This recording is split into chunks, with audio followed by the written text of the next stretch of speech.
नमस्कार प्यारे दर्शकों, नक्षत्र तक आपका अपना यूट्यूब चैनल। मैं आदित्य द्विवेदी, आपका ज्योतिष मित्र। आज एक नए विषय वस्तु के बारे में आपको जानकारी देंगे। आपकी कुंडली से जुड़े हुए विषय वस्तु के बारे में ही जानकारी देंगे। उसके पहले अगर आप अपनी कुंडली पर परामर्श चाहते हैं, खराब ग्रह दशाओं का उपाय जानना चाहते हैं और रत्न रुद्राक्ष आदि के बारे में जानना चाहते हैं तो आप 7800771770 पर कॉल कर सकते हैं, व्हाट्सएप कर सकते हैं। कॉल करके व्हाट्सएप करके आप शुल्क और परामर्श की प्रक्रिया आदि के बारे में जानकारी प्राप्त कर सकते हैं। चलिए शुरू करते हैं। आज के एक नए रोचक विषय वस्तु पर चलते हैं।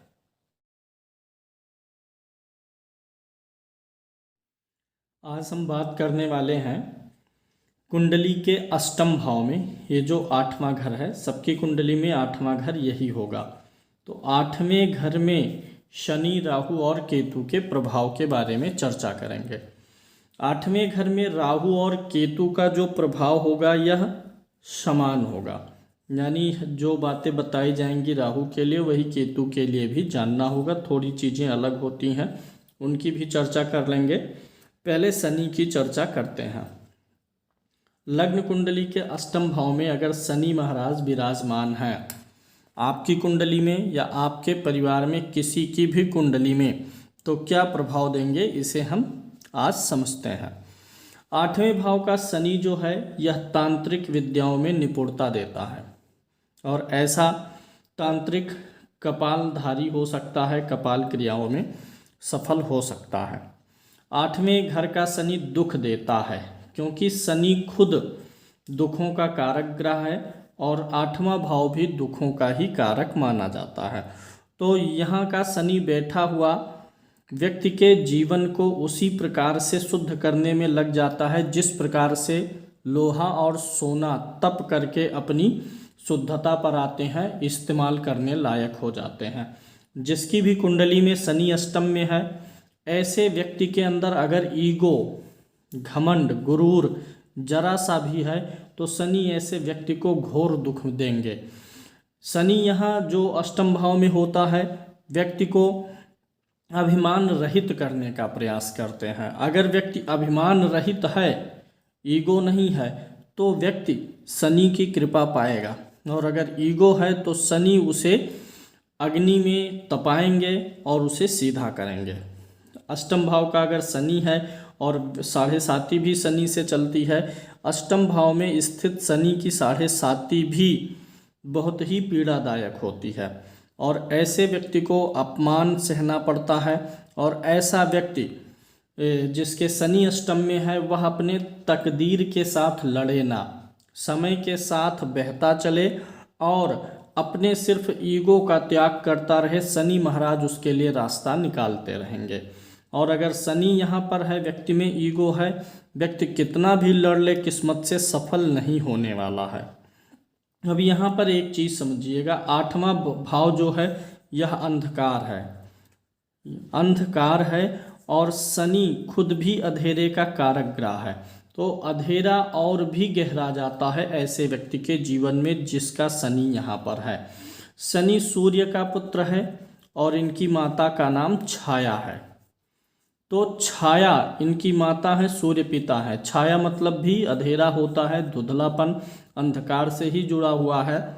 और इस छाया पर जब सूर्य क्या है, रोशनी है, किरण है, रोशनी की किरण, छाया पे जब सूर्य की किरण पड़ी तो शनि का जन्म हुआ, क्योंकि शनि इन दोनों का पुत्र है। तो शनि के जन्म में भी बड़ा रहस्य है कि शनि जो है उन दोनों का पुत्र है। जब छाया यानी अंधकार में रोशनी प्रकट होती है तो यह शनि की विशेषता है। शनि अंधकार में जीवन में एक रोशनी भी पैदा कर सकते हैं क्योंकि ये सूर्य के पुत्र हैं।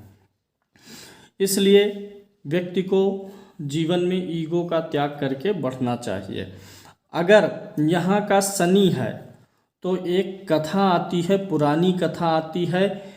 दमयंती नाम की राजकुमारी हुआ करती थी। उनके राजा पति, उनके जो पति थे वो राजा थे। राजा से उनका विवाह हुआ और बहुत ही मान सम्मान था, अभिमान हो गया उनको। तो शनि ने उनको रंक बना दिया, उनको नौकरी करनी पड़ी। जो स्वयं राजा होता था वह खुद भी नौकरी करने लगा, रथ चलाने का काम करने लगे।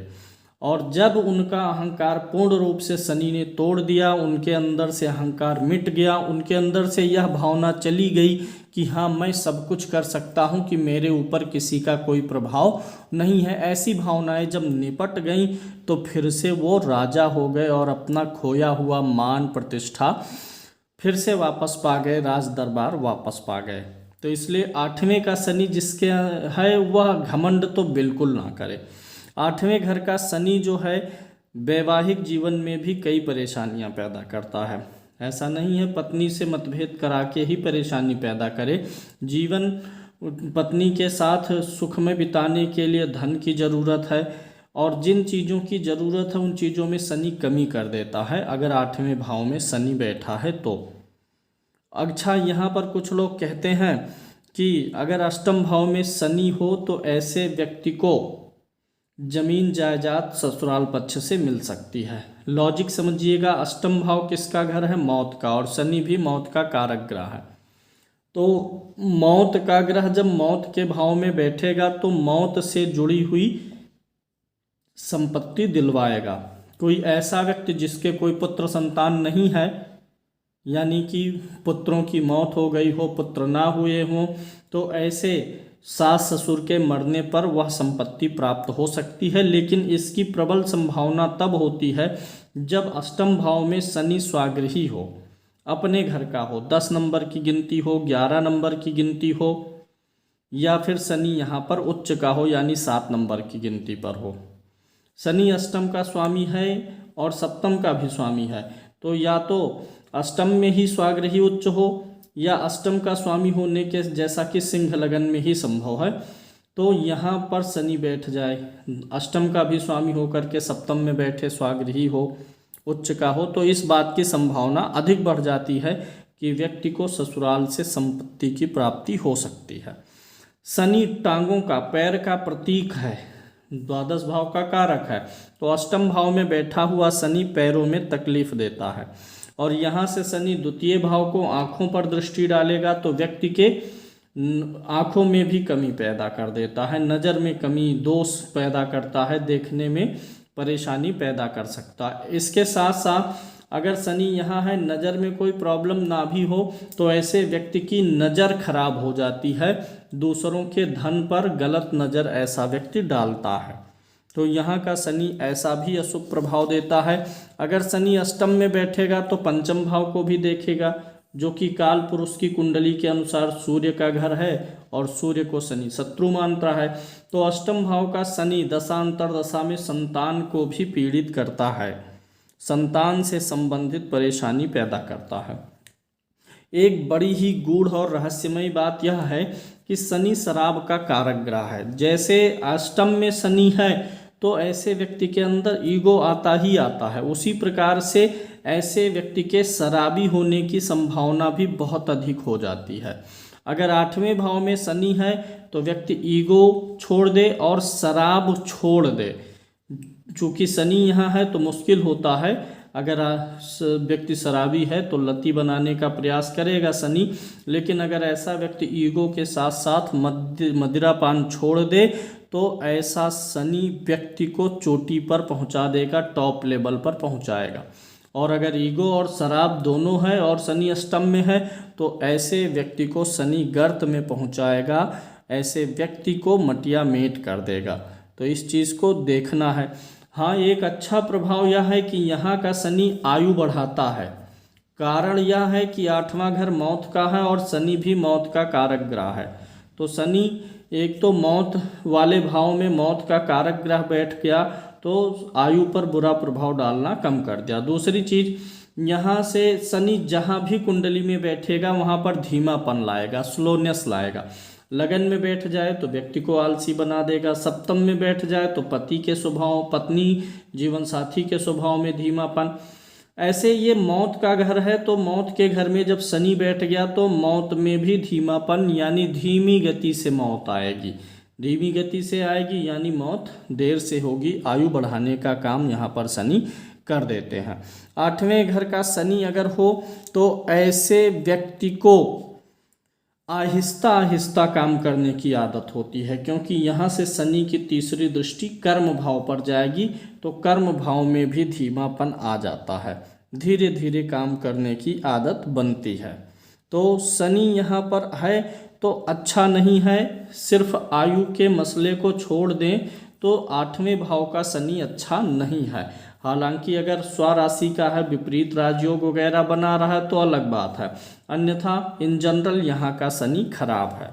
ऐसे शनि के लिए एक उपाय होता है कि ऐसा व्यक्ति अपने पास एक चौकोर चांदी का टुकड़ा रखे। स्क्वायर में जो है चांदी का टुकड़ा अपने पास रखना चाहिए। ये जो चांदी का टुकड़ा होता है ये वस्तु होती है चंद्रमा की। चंद्रमा की वस्तु रखने से शनि कैसे सही हो जाएगा, इसका भी एक लॉजिक है कि चंद्रमा जो है ये अगर हम काल पुरुष की कुंडली देखें तो काल पुरुष की कुंडली के अनुसार ये 8वां घर में 8 नंबर यानी मंगल का घर पड़ता है, और मंगल का जो आकार होता है वो चौरस होता है। तो इसलिए मंगल यहाँ पर मंगल हो गया और मंगल का मित्र चंद्रमा है। तो चंद्रमा का स्वरूप क्या है, सफ़ेद है। चांदी सफ़ेद हो गई, सिल्वर हो गई। तो चंद्रमा और मंगल दोनों मित्रों की सहायता लेकर के शनि जो अष्टम भाव यानी मंगल के घर को बिगाड़ता है उसे बनाने का प्रयास किया जाता है। तो चौकोर चांदी का टुकड़ा रखना चाहिए, अपने पर्स में रखें, जेब में रखें या गले में पहन लेना चाहिए। अब हम बात करेंगे राहु की। अगर यहाँ पर राहु है या केतु है तो कैसा प्रभाव देंगे। सबसे रहस्यमयी ग्रह राहु और केतु होते हैं। अगर यहाँ पर राहु या केतु हैं तो व्यक्ति को ऐसी बीमारियों के होने का खतरा रहता है जो मेडिकली पकड़ में ना आए। गैस वाली जो बीमारियां हो जाती हैं, पेट की प्रॉब्लम्स, वो अक्सर पकड़ में नहीं आती हैं। तो राहु केतु के द्वारा हुए रोग जो अगर राहु केतु अष्टम में हो तो व्यक्ति के रोगों को पकड़ पाने की संभावनाएं कम हो जाती हैं। ऐसे में व्यक्ति राहु केतु के वस्तु का दान करके तब ट्रीटमेंट ले तो ऐसे व्यक्ति का ट्रीटमेंट बहुत सही ट्रैक पे जाता है। 8वां भाव स्वयं रहस्य का भाव है और राहु केतु भी रहस्यमयी ग्रह हैं। तो यहाँ पर बैठने से व्यक्ति का जीवन रहस्य से भरा रहता है और ये अचानक चीज़ों को जीवन में घटित कराते हैं। राहु केतु अष्टम में हो तो अचानक से रंक को राजा बना देंगे, रंक को राजा बना सकते हैं और राजा को रंक बना सकते हैं। ऐसी क्षमता राहु केतु में होती है अगर ये अष्टम भाव में बैठे हुए हों तो। 8वें भाव का राहु है तो पेट और गैस की समस्याएं देता ही है। इसके अलावा व्यक्ति के कार्यों में रुकावटें आती हैं। पहली बार में किसी कार्य का सफल होना संदिग्ध रहता है, बार बार प्रयत्न करना पड़ सकता है ऐसे व्यक्ति को सफल होने के लिए। और ऐसे व्यक्ति को जीवन में 4-6 बार स्किन से संबंधित प्रॉब्लम भी आती है। और राहु केतु के यहाँ होने से व्यक्ति अगर किसी को पैसे उधार देता है, कर्जा देता है, तो ऐसे व्यक्ति का पैसा वापस आने में बड़ा मेहनत लग जाता है। व्यक्ति को बहुत प्रयास करना पड़ता है कि जिस व्यक्ति ने उसका पैसा लिया है वह उसे लौटाए। 8वें भाव में राहु के होने से राहु की दृष्टि 12वें भाव पर चली जाएगी, राहु की दृष्टि धन भाव पर चली जाएगी। यहाँ से 5वीं दृष्टि 12वें भाव पर गया, 7वीं दृष्टि धन भाव पर गया, 9वीं दृष्टि चतुर्थ भाव पर जाएगा राहु केतु का। तो यहाँ 5वीं दृष्टि व्यय भाव पर, ये भी खराब है, व्यय अधिक करवाएगा और धन भाव पर धन टिकने नहीं देगा, यानी जो भी धन आएगा वह व्यय करवाता रहेगा। और चौथे भाव पर दृष्टि होने से परिवार में भ्रम की स्थिति पैदा करने का काम करता है। यहाँ का राहु केतु अच्छा नहीं है। विशेष रूप से राहु केतु जब खराब होते हैं तो व्यक्ति को सपने में नदी दिख सकता है, जल वाली चीज़ें दिख सकती हैं, पहाड़ दिख सकता है, शिवलिंग दिख सकता है, सर्प दिख सकते हैं और ऐसे व्यक्ति को सपने में काले जीव जंतु भी दिख सकते हैं। तो अगर ऐसी चीज़ें हैं तो राहु केतु आपके खराब हैं, आपको उनका उपाय करना चाहिए। अब यहाँ पर उपाय क्या हो सकता है, इसके बारे में भी हम बात कर लेते हैं। राहु केतु कुल मिला के ठीक नहीं है, यहाँ पर क्या उपाय हो सकता है इसकी मैं आपको बात बता देता हूँ। अगर अच्छा एक चीज और, अगर कुंडली में धन योग अच्छा है और राहु या केतु में से कोई अष्टम भाव में है तो व्यक्ति अचानक से कंगाल से लखपति हो सकता है। राहु केतु यहाँ पर हो तो व्यक्ति को शनिवार के दिन काले उड़द का दान करना चाहिए, या किसी सुनसान स्थान पर शमशान में पानी वाला नारियल जमीन में दबा देना चाहिए। इस उपाय से अष्टम के राहु केतु से निवृत्ति मिलती है। कुल मिलाकर के अष्टम भाव में शनि हो, राहु हो, केतु हो तो ये अशुभ प्रभाव ही देते हैं, शुभ प्रभाव कम ही इनका मिल पाता है। इन ग्रहों का मंत्र जाप भी करवाया जा सकता है। उम्मीद है आपको बात समझ में आई होगी। आज के लिए इतना ही। जय श्री कृष्णा।